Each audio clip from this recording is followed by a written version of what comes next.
بسم الله الرحمن الرحيم. بيان إعلامي صادر عن الاتحاد المصري لكرة القدم. 1.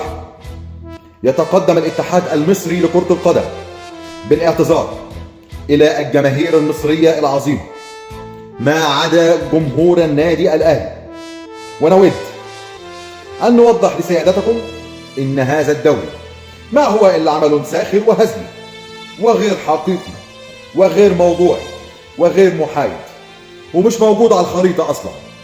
الأحداث الواردة أمامكم فيه خيالية تماما وليس لها علاقة بالواقع تماما ولا تمثل الواقع بصلة. أي تشابه بينه وبين الدوريات المحترمة فهو محض صدفة وأغرب من الخيال.